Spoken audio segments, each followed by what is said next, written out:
देखिए बेटा, ये भी वही प्रॉब्लम है जैसा भी आपको बताया गया कि कोई आपका, अगर आपका कभी जरूरत पड़ जाए ऐसे फ्रेम से देखना पड़े, स्पीड विस्पीड निकालनी पड़े ऐसे पार्टिकल की जो कि ग्राउंड से नहीं देख पा रहे हैं आप। जैसे यहाँ पर स्फीयर के रिस्पेक्ट में ही पूछा है, देखो with respect to the sphere ही पूछा है। तो आप वर्क एनर्जी थ्योरम अप्लाई कर सकते हैं, बट ध्यान रखें जहाँ से आप देख रहे हैं अगर वो नॉन इनर्शियल है तो आप एक सुडो फोर्स का वर्क और इंक्लूड करेंगे। तो सबसे पहली बात, दोनों को पहले आपने टी इक्वल टू जीरो पर इसकी जो स्पीड थी वही इसको दे दी, ठीक है ना। अभी किधर गिरेगा ये आप कैसे भी देख सकते हैं, आप चाहें तो स्फीयर पे बैठ के देखें। खुशी बताइए, राइट साइड गिरेगा या लेफ्ट साइड गिरेगा ये?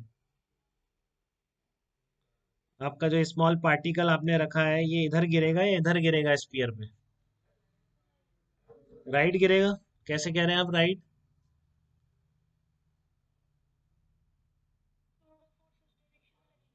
क्यों, एक्सलरेशन इधर है इसका, स्फीयर का एक्सलरेशन तो।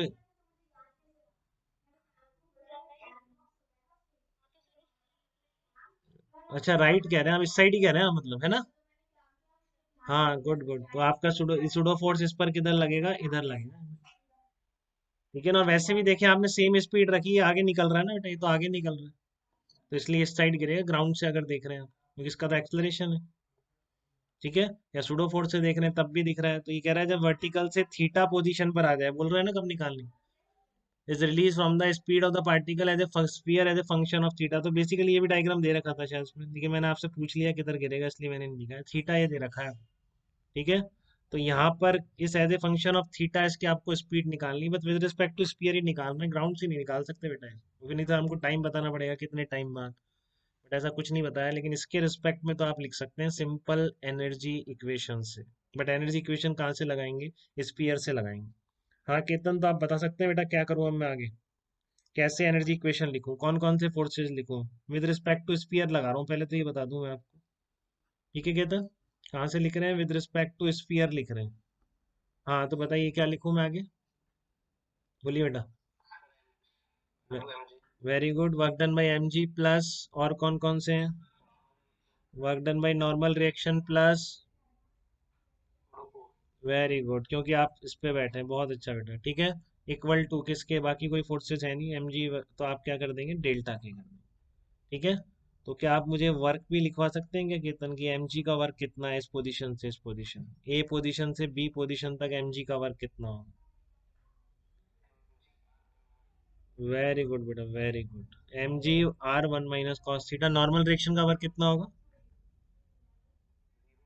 हाँ तो ध्यान रखें बेटा, ग्राउंड से जीरो नहीं है, equal to zero with respect to sphere, क्योंकि स्फीयर के रिस्पेक्ट में तो हमेशा टेंजेंशियल चलेगा और नॉर्मल रिएक्शन परपेंडिकुलर है।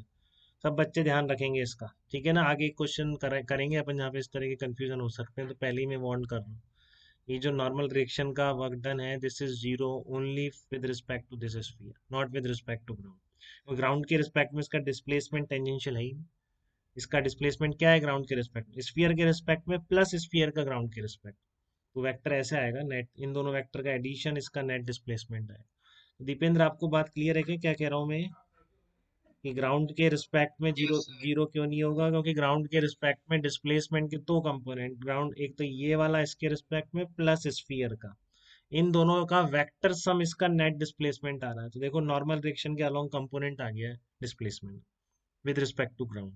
तो this normal reaction work done is zero only with respect to sphere. ऐसे छोटे छोटे क्वेश्चन बहुत पूछ लिए जाते हैं बेटा, तो अगर आपको फंडा क्लियर है एकदम, वर्क किसे कहते हैं, डिस्प्लेसमेंट कैसे देखते हैं ऐसी गिरती हुई चीजों का, तो आप कभी भी गलती होने के चांस खत्म है फिजिक्स में, इसलिए नंबर बहुत आ जाते हैं physics। ठीक है, तो plus work done by pseudo force कितना होता है आपका, बताओ सुडो फोर्स का वर्क बता सकते हैं केतन, वो भी कंप्लीट करा दीजिए, आपने शुरू किया ही है। Work done by pseudo force, M M G नहीं, केवल M A not R sine theta, यही है ना फोर्स। हाँ, M A not into R sine theta, बिल्कुल सही लिखा दिया बेटा आपने, वेरी गुड। ठीक है, equal to change in kinetic energy, तो half into mass of the particle velocity of small M with respect to capital M square, बस खत्म हो गई बात, और कुछ दिख नहीं रहा है। ठीक है, तो इसने जो पूछा था as a function of theta speed बताइए, वो आपके सामने है, two G R one minus cos theta, two G R one minus cos theta plus two A not R into cos theta plus two A not R into sine theta. Two A not R into sine theta, ये आपका आ गया, खत्म हो गई। Under root two G R one minus cos theta plus two A not R sine theta, ये आपका answer हो गया। तो ऐसे लगती है kinetic energy theorem from non inertial frame, ठीक है। तो बस इसके बाद मैं पोटेंशियल एनर्जी की कंसेप्ट पे जा रहा हूँ। हाँ बोलिए दीपेंद्र, कुछ पूछना चाह रहे हैं? हाँ बताओ बताओ।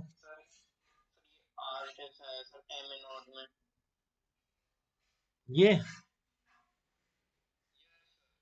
अरे अभी बात हुई थी, M A not constant force है, आपका नेट डिस्प्लेसमेंट इधर है, तो इसका हॉरिजॉन्टल कंपोनेंट कितना होगा डिस्प्लेसमेंट का?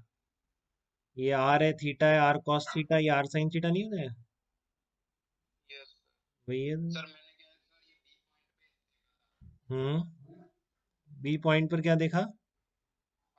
आ गया ना, क्लियर, कांस्टेंट, वेरी गुड। चलिए।